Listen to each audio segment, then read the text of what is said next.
Siguro, nung mga nakaraang buwan, sabihin natin, marami sa atin ang natakot dahil sa balita, sa mga radio, sa TV, sa mga YouTube na napapanood natin. Dahil di ba sinasabi nila, buong Pilipinas daw ay magla-lockdown dahil ano sabi? Sa energy crisis, di ba? Sinasabi ng mga reporters na kung mangyayari ito, sabi, konting supply ng energy ang darating dito. Konting crudo, konting gas, konting langis, gasolina. Kaya naman nakita natin yung epekto diba? Napamahal yung mga bilihin, napamahal yung mga gasolina. Kanya nga, diba kung tinitingnan natin sa mga YouTube, nagpapayo sila na sinasabi, kayo, mag-ipon kayo dapat ng inyong ng tubig, ng pagkain, ng gamot for 3 months. Dahil sabi, kung baka magkaroon ng World War III, sabi, meron kayong survival na gamit. Kaya, nung lumabas yan, alam natin marami ang natakot, marami ang nangamba sa kanilang kinabukasan, marami ang nangangamba sa kanilang pangarap at mithiin sa buhay. Kaya gusto kong i-share sa hapong ito ay doon sa 2 Timothy 1:7 na sinasabi ron, "For God hath not given us the spirit of fear, but of power and of love and sound mind." Kaya ang mensahe nito ay gusto kong pamagatan ng no reason to fear. Wala tayong dapat, walang dahilan para tayo ay matakot. Dahil sabi rin sapagkat sabi rito ni Timothy, sinasabi niya ay ni Pablo at Timothy, sapagkat hindi espiritong pagkatakot ang ibinigay sa atin ng Diyos, kundi espiritu ng kapangyarihan, pag-ibig, at pagpipigil sa sarili or matinong pag-isip. Pero bago tayo pumunta ron, mas maganda kasi dapat palagi kumpleto yung context nito para mabuo natin. Etong sa 2 Timothy aklat nato o letter nato ni Pablo ay ito yung liham niya kay Timothy. Na si Timothy ay isang kabataan o young leader na namumuno noon sa Church of Ephesus nung si Pablo ay nakakulong doon sa malamig na piitan. Ito naman yung panahon na habang nakakulong si Pablo ay pinag-uusig naman ito, pinapersecute naman itong si Timothy. Pinag-uusig siya ng mga nag-aangking mga Kristiyano nung panahon ni Emperor Nero. Kaya doon sa verse 3, sinasabi ni Pablo, doon sa sulat niya kay Timothy, "I thank God whom I serve from my forefathers with pure conscience, without ceasing. I have remembrance of thee in my prayers night and day." Sinasabi rito ni Pablo kay Timoteo, sabi niya, nagpapasalamat ako sa Diyos na pinaglilingkuran ko ng tapat tulad ng ginawa ng aking mga ninuno tuwing aalalahanin kita sa aking mga panalangin araw at gabi. Dito sinasabi ni Pablo yung lubos niyang pasasalamat doon sa Diyos niya, sa Panginoon niya, dahil sa tunay, wagas na pananampalataya ni Timoteo. Kanya nga, sinasabi sa verse 4, "Greatly desiring to see thee, being mindful of thy tears, that I may be filled with joy." Sinasabi ni Pablo, alam mo, Timoteo, alam mo anak ko, sabik na sabik akong makita ka upang malubos, sabi niya, yung aking kagalakan, lalo na kapag naaalala ko ang iyong pagluha. Kaya dito sa talatang ito, mababanaan natin na yung kalungkutan na nadarama ni Pablo, ano sabi niya? Tuwing naaalala niya yung commitment ni Timothy, sabi niya, natutuwa siya. Kanya sinasabi niya Alam niya na ito, malapit yung kanyang kamatayan. Kaya sinasabi ni Timothy, ay ni Pablo, Timothy, miss na kita. Kailan kaya uli kita makikita? Sana gusto kitang makita dahil gusto kong malubos ang aking kagalakan. In short, parang sinasabi ni Pablo, no, makita sana tayo. Dahil parang ito na yung huling paalam. Pwede ba magkita tayo? Kanya sabi sa verse 5 hindi ko nakakalimutan ang tapat mong pananampalataya. Katulad ng pananampalataya ng iyong lola, Loida, at ni Eunice na iyong ina. Natitiyak kong taglay mo pa ngayon ang pananampalatayang ito. Dito, no, sinasabi ni Pablo, Timothy, hindi ko nakakalimutan yung tapat, tunay at totoong walang pagkukunwaring pananampalataya mo. Dahil sabi niya, no, na alam ko na ikaw ay lumaki, ikaw ay inalagaan ng lola mong si Loida at yung ina mong si Eunice.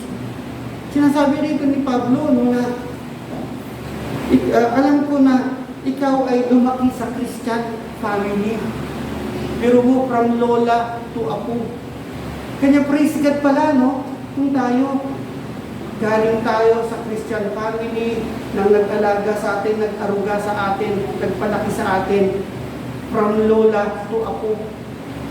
Blessing pala yun. Kanya yung nire-resign natin But showing mercy unto thousands of them that love me, at yung blessing from the fathers unto the children, unto the third and fourth generation of them that hate me.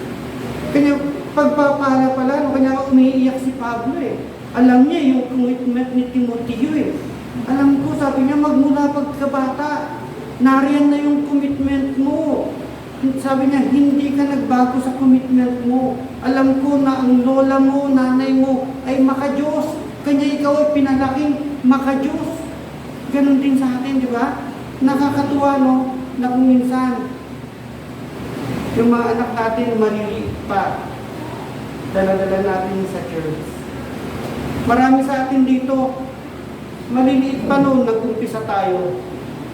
Testimony, Sister Nikki, Sister Mariko. Yung mga hindi pa pinapanganak Pero narito na kayo mga magulang, dala niyo yung mga anak ninyo. Ngayon, yung mga anak ninyo, sabihin natin, may mga anak na, may mga asawa na. Ngayon, ang dinadala ay yung kanilang anak.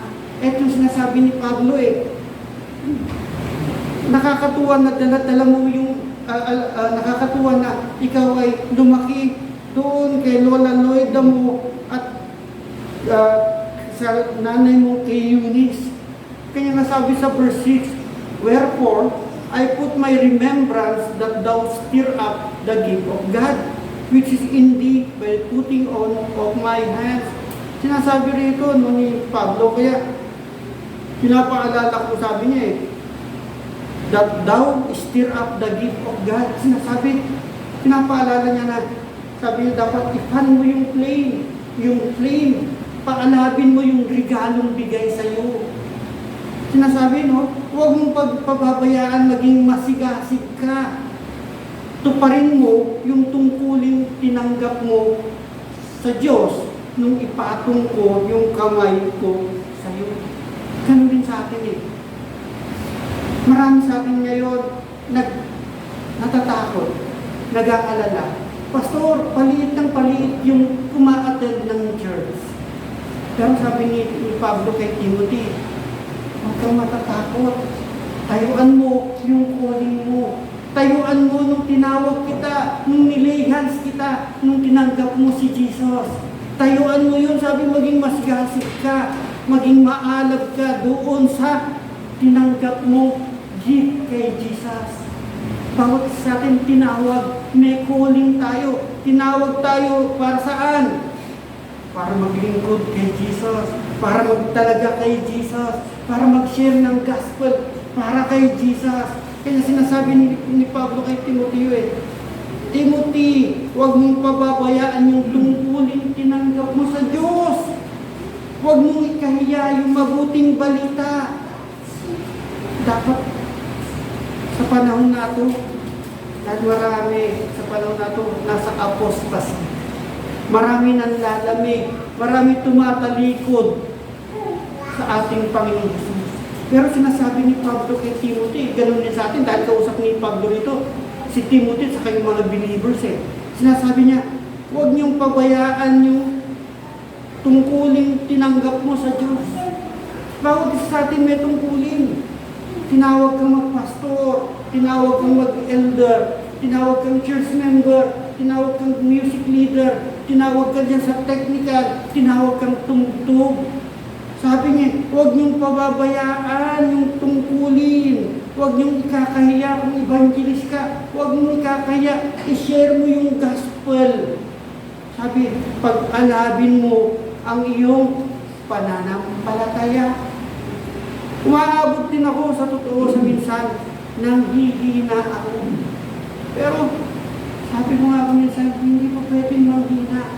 Dahil Jesus, ikaw yung pinaglilingkuran ko. Sa totoo, sabi ko nga, ayaw kong sana gusto ko na mag-resign. Hindi po pwede. Dahil eto, tinawag ako dito sa pagpapastor. Sabi nga ng ate ko, huwag kang aalis dyan. Tinawag ka dyan. Hanggang magkamatayan, dyan ka. Eto yung sinasabi ko Dapat meron tayong Pablo, meron tayong Timothy na nagpapalakas ng loob sa atin. Kanyang sinasabi, no reason to fear. Wala dapat tayo ikakatakot di ba? Sinasabi rito, no? Pablo, ipagpatuloy mo yung ministry. Pablo, ipagpatuloy mo yung gawain. Huwag kang panghihinaan ng loob. Huwag kang mawawalan ng pag-asa. Huwag kang matatakot dahil no reason to fear. Ganun din tayo Dapat huwag tayong panghihinaan ng loob. Sa panahon na tayo pinanghihinaan ng loob, ang sabi, magpalakasan tayo. Dahil nalalapit na si Jesus, kunting panahon. Kunting panahon ako naniniwala. Anytime. Kanya nga, kung ano yung sinasabi ni Pablo kay Timothy, na dapat, ano man yung pinagdadaanan mo, inuusig ka man, ano yung naging problema mo, huwag kang matatakot. Dahil sabi doon sa verse 7 namin, ang sabi, for God hath not given us the spirit of fear, but of power, and of love, and of a sound mind. Sabi ni Jesus huwag kang matatakot. Huwag kang panghinaan ng loob. Ano man yung pinagdadaanan mo, huwag kang mawala ng pag-asa. Dahil sabi niya, hindi espiritu ng pagkatakot ang ibinigay sa atin ng Diyos. Ang binigay sa atin ay espiritu ng kapangyarihan, espiritu ng pag-ibig, espiritu ng pagpipigil, at espiritu ng self-control or matinong pag-isip. Ito yung bigay sa atin di ba? Sinasabi rito ni Pablo Timoteo, kung dumaranas ka man at nahaharap ka ngayon sa pag-uusig, persecution, pagkabagabag, sabi, huwag kang magiging matatakutin. No reason to fear. Sapagkat ang sabi niya, dahil yung fear, sabi niya hindi yan nagmula sa Diyos. Yung takot, hindi yan nagmula sa Diyos. Ang antithesis ng fear ay peace. Kanya laging sinasabi ni Jesus, peace, shalom, narito ako, kapayapaan. Kanya nga sa panahon ng pagkatakot, di ba? Sinabi rin ng Panginoon kay Joshua, doon sa Joshua 1:9, ang sabi niya, Joshua, have I not commanded thee, be strong and be of good courage. Be not afraid, neither thou be dismayed, for the Lord thy God is with thee, whithersoever thou goest. Ganda ng pangako ni Jesus. Sabi niya, Joshua, alalahanin mo palagi itong aking tagubilin sa'yo. Ano bilin? Joshua, magpakatatag ka. Tibayan mo ang iyong loob. Huwag kang matatakot. Huwag kang mawawalan ng pag-asa. Bakit? Dahil sabi, for the Lord thy God is with thee, whitherso thou ever goest. Kahit saan ka pumunta, huwag kang sabi, huwag kang panghihinaan ng loob. Huwag kang mawawalan ng pag-asa. Dahil saan ka man pumunta, sabi niya, sasamahan kita. Kanya wala pala tayong reason to fear. Dahil for God hath not given us the spirit of fear, but of power, of love, and a sound mind. Sa panahon ngayon, kung tinitingnan natin yung Iran-US war na yan, marami sa atin natatakot. Marami ang nangangamba sa kaganapang parating. Marami, nanonood sila. Ano kaya mangyayari sa future? Dahil nasusulat there will be wars and rumors of wars. Merong earthquake. Hinihintay yung the big one. Dapat hinihintay natin yung one na parating na si Jesus. Hinihintay, natatakot sila. Ano mangyayari sa pera ko pag nagkaroon ng bank closure? Ano mangyayari sa negosyo ko kung nagkaroon ng economic collapse? Marami natatakot. Marami ang nangangamba. Diba? Sabi, kasi karamihan dyan, anong sasabihin nila? Naku, kung nagsara na yung bangko, paano na yung pera ko? Kung nagsara yung mga kumpanya dahil wala kulang sa gasolina, naku, mawawalan ako ng trabaho, mawawalan ng kuryente. Naku, walang production ng pagkain, walang production ng gamot, walang, marami ang mawawalan ng trabaho. Kanya ngayon, kung titignan natin, marami yung nangangato, marami yung nanginginig, marami yung hinihimatay sa takot. Pero nasabi ni Jesus sa Philippians 4:7, and the peace of God which passeth all understanding shall keep your hearts and minds through Christ. At ang kapayapaan ng Diyos ang mag-iingat sa inyong puso at pag-iisip sa pamamagitan ni Kristo. Di para tayo matatakot Nagbibigyan tayo ng peace na nagmumula sa ating Panginoon. Sa panahon na ito, natatakot ka, sabi sa awit, whenever I am afraid, I will trust in you. Meron tayong pagkakatiwalaan Meron magbibigay sa atin ng kapayapaan.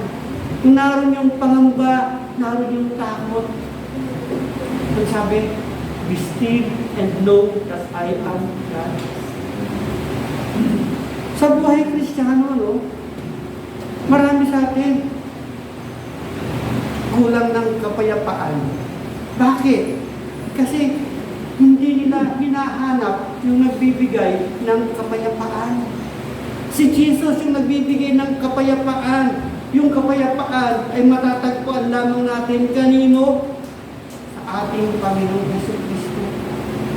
Kanya nga bless nga tayo Dahil biro mo sa ngayon, ano ba kinakatakot mo sa buhay mo?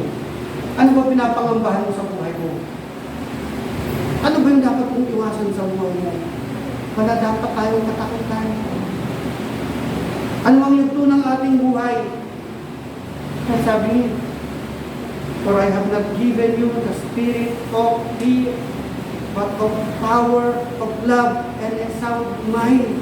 Ito sinasabi niya sa atin, Pero ano ba yung power na ito? Yung power, ito din sa Greek word niya, dunamis. Ito yung ginagawa ni Jesus sa buhay natin na sinasabi niya, huwag kang matatakot dahil bibigyan kita ng kapangyarihan. Ang Greek word dito ay dunamis. Yung power na ito ay nagmumula sa ating Panginoong Jesus. Siya yung miracle working God. Siya yung gumagawa ng lahat ng bagay dahil siya yung mayroong miraculous power sa buhay natin. Kung kasama mo yung miracle working God, wala kang katatakutan. Dahil kasama mo yung makapangyarihan Diyos. Kasama mo yung Almighty God na siya yung nagbibigay sa atin ng power, kapangyarihan. Nang sa ganon, yung pananampalataya natin ay patuloy dahil meron kang pinanghahawakan. Bless nga tayo dahil may Jesus kayo. Sa panahon ng iyong pangamba, may tinatawagan kang miracle working God. Ano binigay sa mga mananampalataya? Unang binigay sa atin, power, kapangyarihan. Ano sabi niya?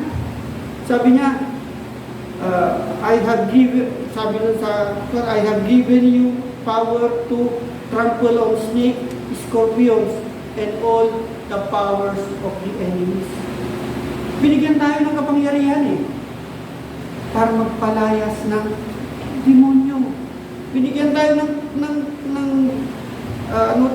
power para pagalingin yung mga may sakit. Nakita nyo doon sa Matthew 10, di ba?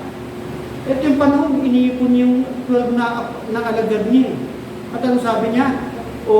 Binibigyan ko kayo ng kapangyarihan para magpalayas ng masamang espiritu. Bawat isa sa atin binigyan nun. Yung power na yan, dunamis na yan, binigay sa atin ni Jesus. Diba kanya nga kung natatakot tayo, kung minsan kahit ako doon maabot sa puntong natatakot ako, baka may multo Pero ano nasa utak ko? Naku, hindi yung multo. Ang kalabang ko, demonyo. Kaya dapat hindi ako natatakot. Dahil sabi sa Revelation 21 verse 8, but the cowardly and unbelieving, they have their part in the lake of fire, which burneth with fire and brimstone. Ayaw ng Panginoon na ang kanyang mga alagad ay matatakutin. Ayaw niya yung mga alagad niya ay nervyoso. Kanya nga sabi niya doon sa Mark 16:17, sabi niya, sa pangalan ko magpapalayas kayo ng demonyo at magsasalita ng ibang wika. Siguro naranasan na natin yung magpalayas ng demonyo. Ako ilang beses ko nang naranasan din yan. Yung magpalayas ng demonyo.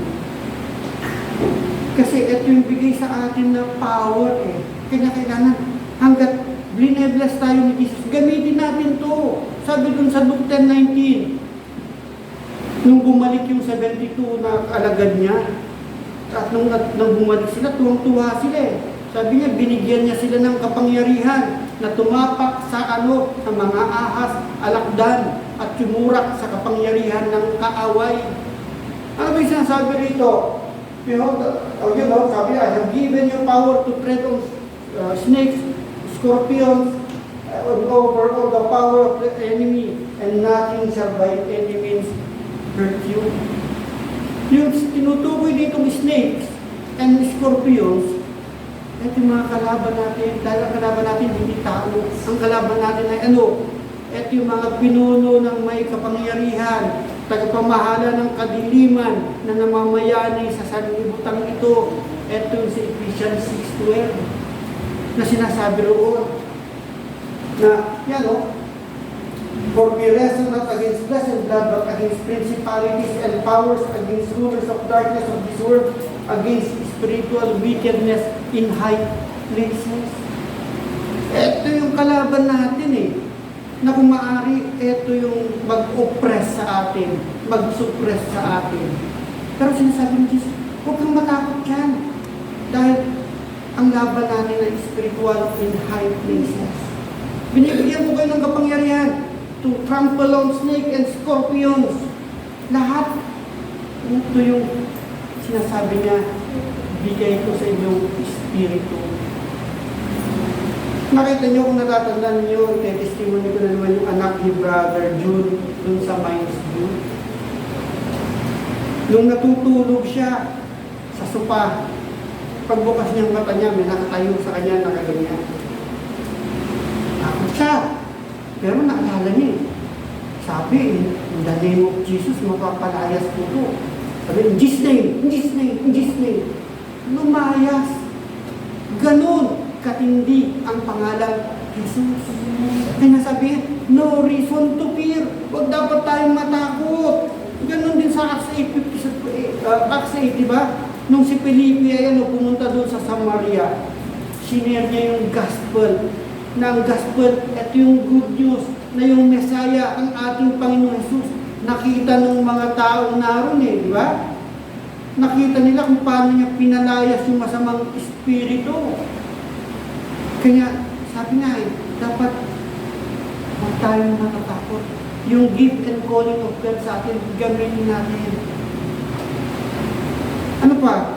Binigyan tayo ng power to cast out demons. Binigyan tayo ng power to heal. Natatandaan ninyo doon sa Acts 3:1-6. Ito yung panahon, na oras ng pananalangin. Doon nagpunta si Pedro at saka si Juan doon sa templo. At doon sabi may isang lalaking ipinanganak na lumpo. Sabi, etong lalaking to dinadala araw-araw doon sa templo upang mamalimus. Kanya, pagdating doon ni Juan at saka ni Pedro, tinitigan nila at sabi sa kanya tumingin ka sa amin.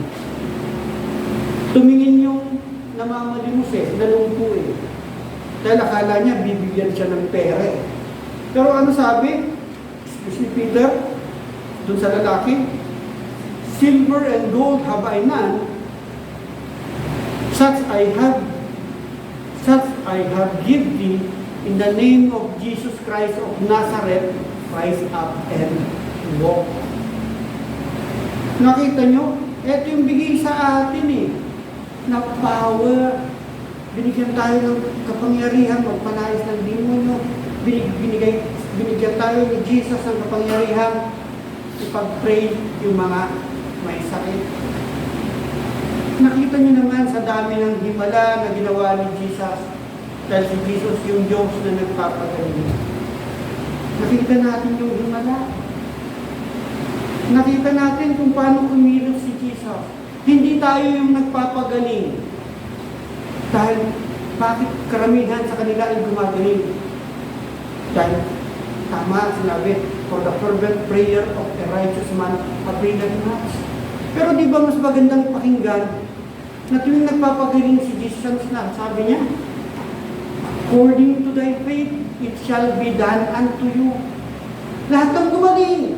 Ang sabi, Jesus, Son of David, pagalingin mo kami. Ano lagi niya sinasabi? According to thy faith, it shall be done unto you. Pero binigyan pa rin tayo ng kapangyarihan. Ito yung tinatawag nating exousia. Power na exousia na ito bigay sa atin, regalo ni Jesus. Bibigyan ko kayo ng espiritu para magpagaling. Sa tagal, sa church, dami kong nakita yung himala ni Jesus. Lagi ko ang tinetestimony. Mama ko, sabi ko nga, kinaniyan 3 months, cancer of the bone. Sabi ko nung katrabaho ko, kapapasok pala sa trabaho, Lord, pahabain mo naman yung buhay ni mama ko, pagalingin mo. Bago-bago ko nilulunod ko yan sa health center nun, sinasara ko yung ng kusina, nilulunod ko yan nun. Pero praise Jesus, nung namatay nga mama ko, sabi ng doktor, sabi niyo, may sakit na cancer of the bone ng mama niyo. Wala, no trace of cancer. Yun yun. Diba? Ang daming kapatiran na pinagaling ni Jesus. Dahil ito yung binigay niya. Una, power. Binigyan tayo ng espiritu. Binigyan tayo ng kapangyarihan to cast out demons in His name. And anong magpagaling sa kanyang pangalan. Pangalawa, anong ikalawang espiritong binigay sa atin ni Jesus? Espiritu ng love for pag-ibig. Binigyan tayo ni Jesus ng spirit of love Kanya nga, di ba? Ano yung 10 Commandments? Hinati niya yung sa dalawa. Love God above all. Love your neighbor as yourself. Pag-ibig. Una, mahalin mo ang Diyos. Pangalawa, mahalin mo ang iyong love sarili, ganun din ang iyong kapwa.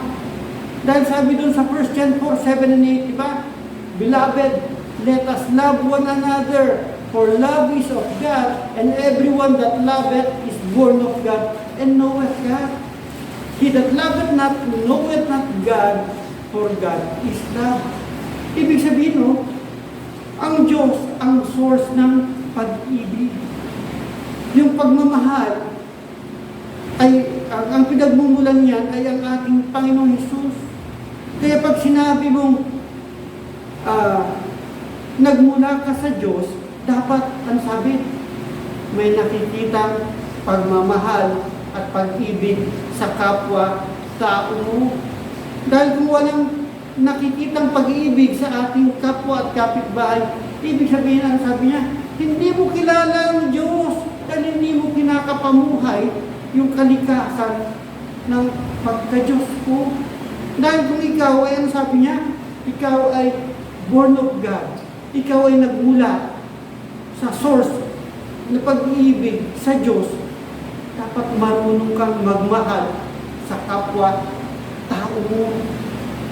Kaya nga sabi sa John 13:34, ano sabi 34 and 35, ano sabi ni Jesus sa kanyang mga alagad? A new commandment I give unto you, that you love one another as I have loved you, that ye love one another. By this shall all men know that you are my disciples, if you have loved one another. Sabi niya, isang bagong utos ang binibigay ko sa inyo. Sabi niya sa kanyang mga alagad, mag-ibigan kayo. Ganon din tayo. Mag-ibigan kayo. Bilang magkakapatid sa Panginoon. Sabi, kung paanong inibig ko kayo, gayon din naman, mag-ibigan kayo. Kung kayo'y mag-iibigan, makikilala ng lahat na kayo'y mga alagad ko. Doon pala nakikita sa atin, no? Ano ba yung pag-ibig na yan? Tinuturo sa atin ni Jesus. Kahit na pala hindi ka ibig-ibig, ibigin mo. Kahit nang sa ganon, makikita sa buhay ninyo, dahil umiibig kayo sa Diyos, umiibig niyo mga kasama niyo, sabi niya, ang sabi niya, makikita sa buhay niyo at kayo'y magiging patutuo. Makikilala kayo ay alagad ko or follower ko kayo. Ito yung power of love. Kaya nga, ibig sabihin, ang bawat nag-aangking Kristiyano ay dapat nag-iibigan bilang patutuo sa sanlibutan. Sabi nga, love conquers all. Sabi dun sa 1 John 4:18, walang kalakip na takot ang tunay na pag-ibig, sapagkat ang pinapawi ng pag-ibig ang anumang pagkatakot.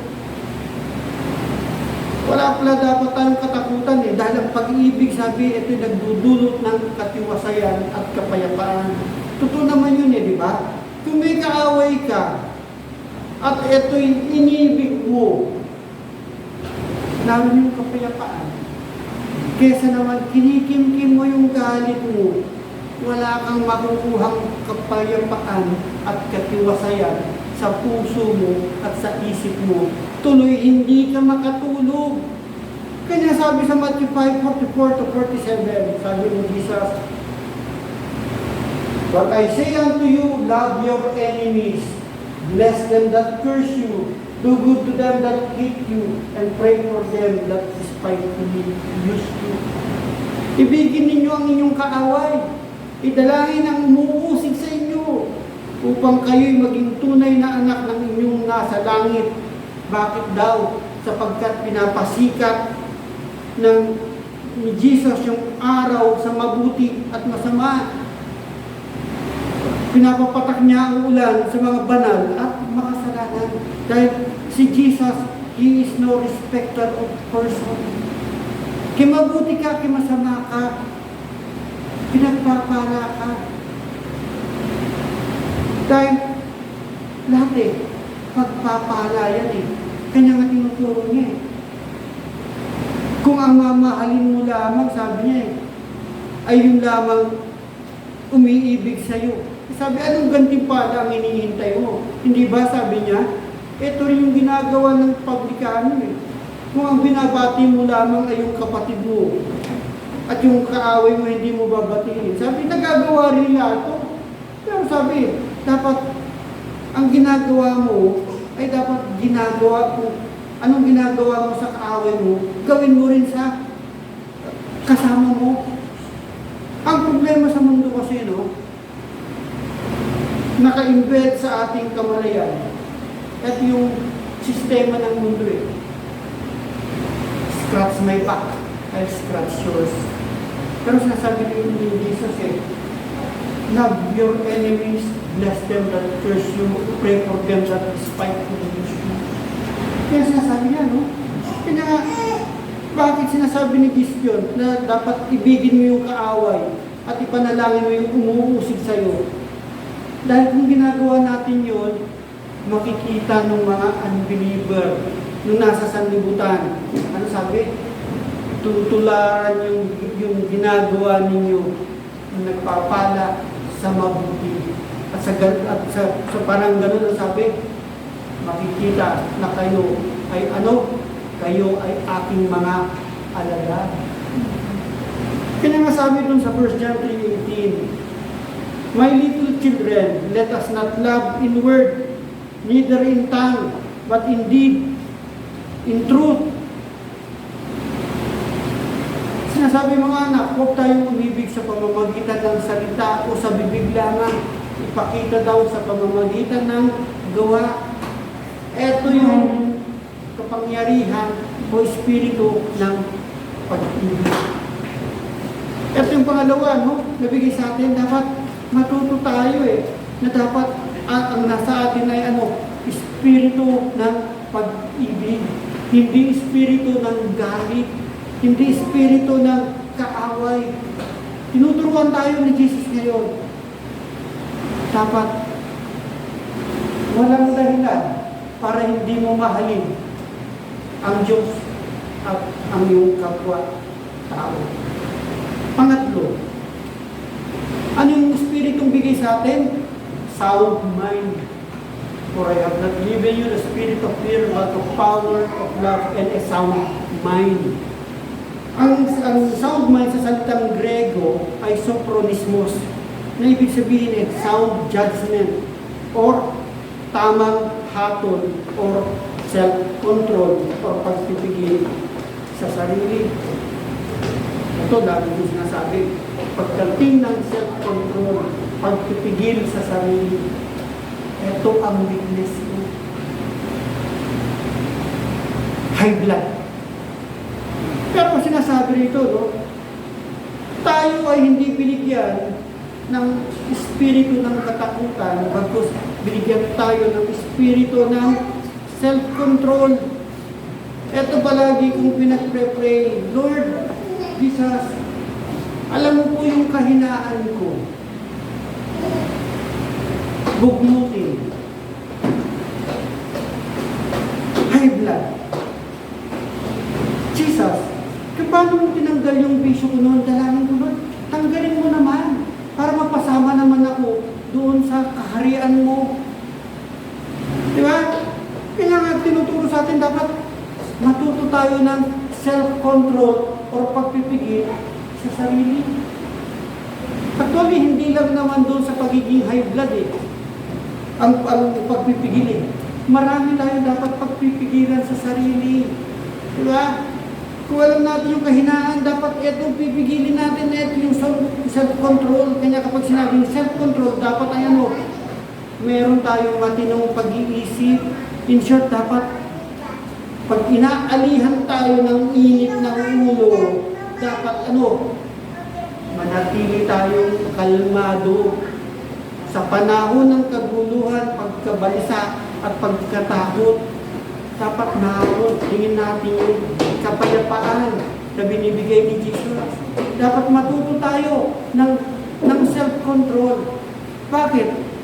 Dahil kung wala kang self-control, ang sabi sa Proverbs 25 verse 28, a man without self-control is like city broken into and left without walls.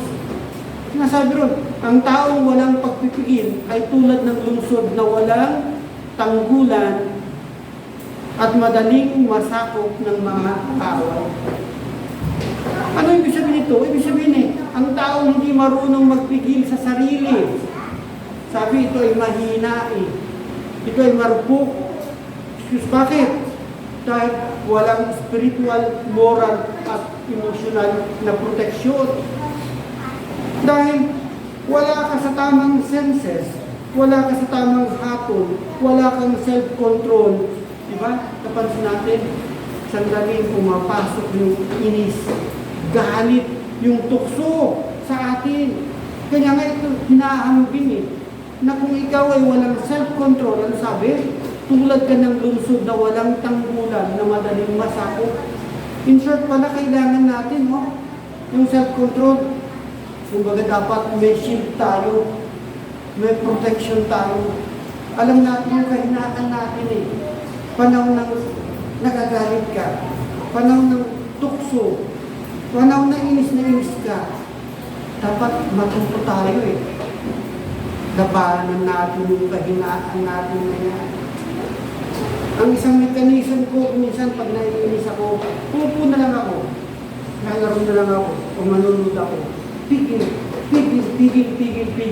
hanggang maalis yung galit. Kailangan maging mananagumpay tayo dahil kung papatulan natin ang bawat gulo, sabi nga you are like a city broken into, left without walls, wala kang proteksyon.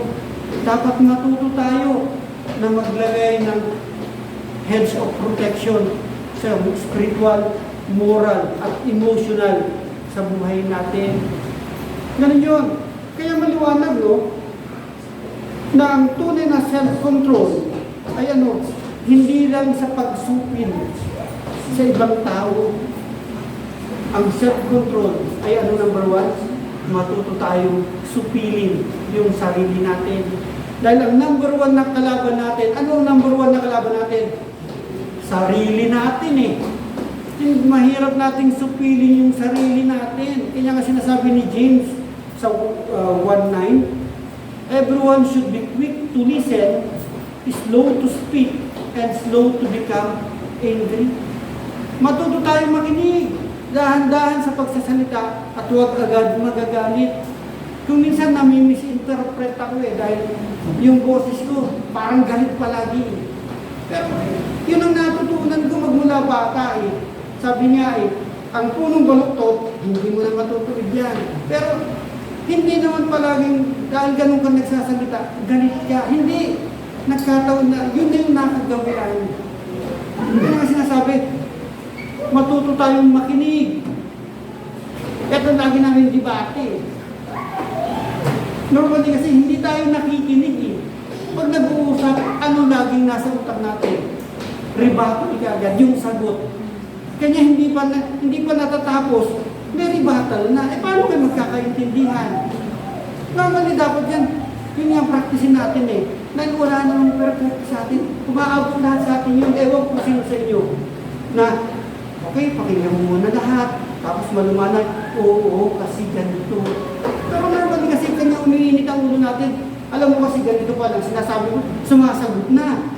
Tapos labas, hindi pala kayo nagkakaintindihan. Kulang sa communication. Ito yung tinatawag na communication gap.